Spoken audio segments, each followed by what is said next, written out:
Good morning, dear students. Here we will revise chapter number 8. So, see the exercise 8.2. Convert the given fractional numbers to percentage.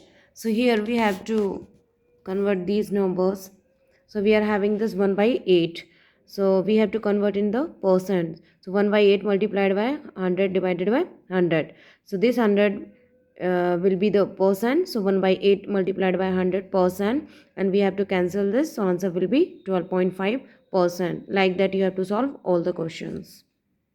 See the question number 2. Convert the given decimal fraction to percent. Again we are having this decimal number and we have to convert into the percent. So 0.65 as a 0.65 multiplied by 100%. So we will remove this decimal point. So 1 will be there, and after decimal 2 digits are there. So we have to write 00. So 100 to 100 will be cancelled. Answer will be 65%.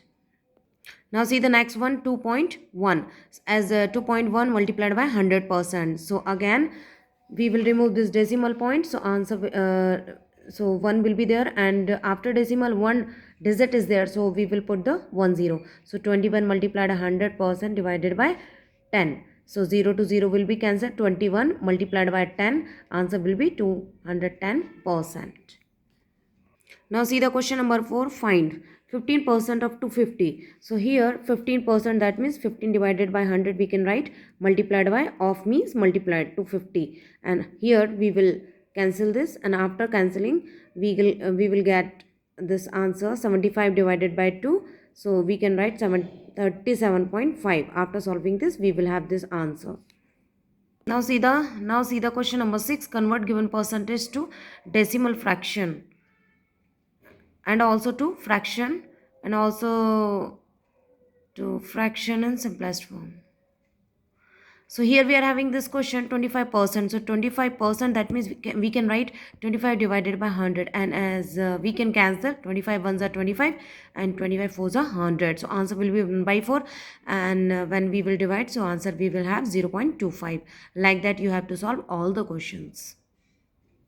Here we will revise exercise 8.3. Question number 1. Tell what is the profit or loss in the following transaction, also, and also find profit percent or loss percent in each case. So we are having this as a gardening shares bought for rupees 250 and sold for rupees 325. So we are having cost price which is rupees 250, and selling price we are having rupees 325.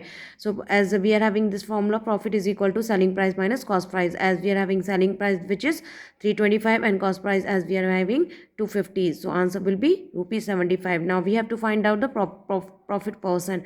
So profit percent is equal to profit divided by cost price multiplied by 100, as we are having the profit which is 75. So 75 divided by cost price we are having 250. So 75 divided by 250 multiplied by 100. So we can solve this, and after solving we will have the answer 30%. Now see the question number 9. Find the amount to be paid at the end of 3 years in each case. So principal, as we are having rupees 1200 at 12% per annum. So principal, as we are having rupees 1200, rate that is 12% per annum, and time that is 3 years. So here we will put the formula simple interest, that is P into R into T divided by 100, as we are having the principal 1200, rate 12%, and time already we are having which is 3 years, and divided by 100. 200 will be cancelled, and answer will be rupees 432. Now we have to find the amount. So what is the formula of amount will be, that is P plus SI, the principal plus simple interest. So principal we are having 1200 plus already we have already found, that is SI simple interest 432. In place of that we will put this value and we will add, so we will have the answer rupees 1632. Like that you have to solve all the questions and do the revision for the exams.